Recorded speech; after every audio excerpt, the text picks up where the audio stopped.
नमस्कार जी। हमारे YouTube channel Shiv ज्योतिष के अंदर चेंज योर फ्यूचर में आपका बहुत बहुत स्वागत है।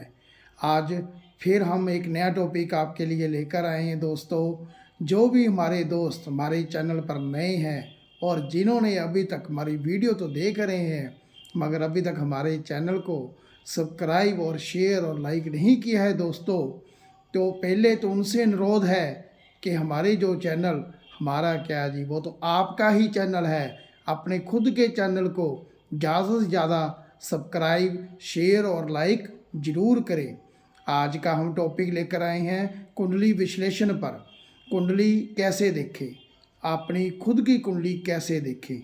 लर्न एस्ट्रोलॉजी, इसमें सिखाया जाता है कि कुंडली को कैसे देखा जाता है। कुंडली में 12 भाव होते हैं दोस्तों। जो कुंडली का प्रथम भाव होता है उसको हम लगन कहते हैं।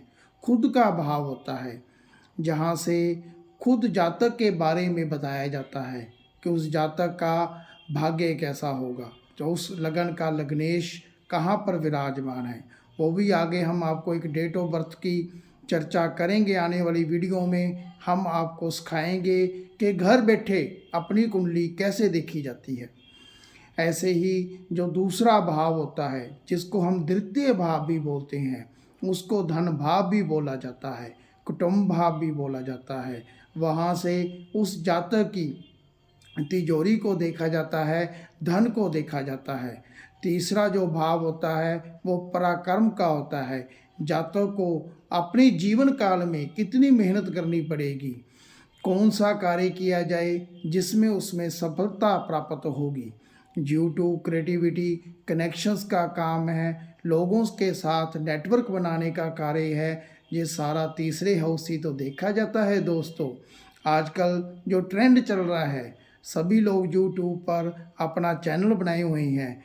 किसका ज़्यादा चलेगा, किसका कनेक्शन ज़्यादा होगा, ये तीसरे हाउस से ही दोस्तों पता चलता है। कुंडली का जो फोर्थ भाव होता है वो सुख का भाव होता है। उसे कुंडली में सुखेश भी कहा जाता है कि उस जातक को अपने भाग्य काल में कितना सुख प्राप्त होगा, किसके द्वारा से सुख प्राप्त होगा और कैसे प्राप्त होगा दोस्तों। पंचम भाव से जातक की विद्या, पढ़ाई, बुद्धि ये सभी देखी जाती हैं। छोटा स्कूल भी देखा जाता है, प्राइमरी स्कूल भी देखा जाता है। इससे जातक का मनोरंजन भी देखा जाता है, मित्र भी देखे जाते हैं। छठे हाउस से कर्ज, बीमारी, झगड़ा, शत्रु, नौकर चाकर, पालतू जानवर ये सभी कुछ देखा जाता है। अभी तक तो हमने आपको 6 घरों के बारे में तो बता चुके हैं। आगे से उस जातक की जिंदगी का परिवर्तन आता है। जो पहले से लेकर 6 भाव हैं वो जातक के खुद पर निर्भर करते हैं, खुद के कुटुंब पर निर्भर करते हैं। जैसे ही 7वां हाउस एक्टिवेट होता है तो जातक की मैरिज हो जाती है, जातक का पार्टनर आ जाता है, जिससे 7th हाउस को हम वैवाहिक हाउस भी बोलते हैं। तो इससे जातक की विवाह के बारे में देखा जाता है। जो 8th हाउस होता है उस जातक की पत्नी का धन भाव होता है, जातक का ससुराल का पक्ष होता है। और 8th हाउस से जमीन के नीचे का जो भी कार्य होता है वो भी उसी से ही देखा जाता है दोस्तों। 9th हाउस से जो जातक की पत्नी या पति होता है उसके भाई बहन की गिनती भी देखी जाती है। वहाँ से उसके भाई बहन का दृष्टिकोण भी देखा जाता है।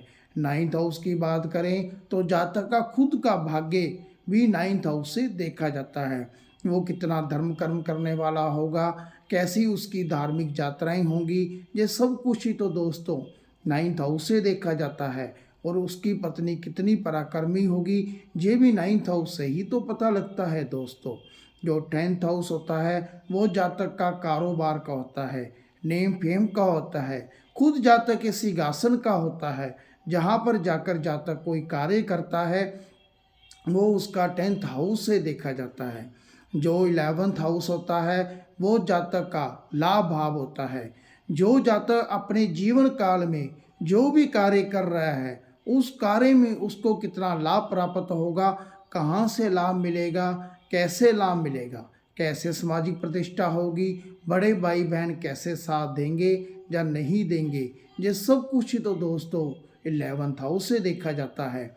जो जातक का 12वां हाउस होता है ये विदेशी ताकतों का होता है। मैंने आपको पहले भी बताया था ये बाहरी ताकतों का भी होता है, विदेशी भूमि का होता है, जेल यात्रा का भी होता है, अस्पताल का भी होता है, जहाँ से देखा जाता है कि जातक पर किस प्रकार का कोई रोग कष्ट तो ज़्यादा नहीं आ गया है, किसी प्रकार की कोई कोर्ट कचहरी थाना की कोई दिक्कत तो नहीं आ रही है, किसी प्रकार किसी बीमारी ने तो नहीं घेर लिया है। ये 12वां हाउस मोक्ष का भी होता है और जातक अपने बेडरूम का भी होता है दोस्तों।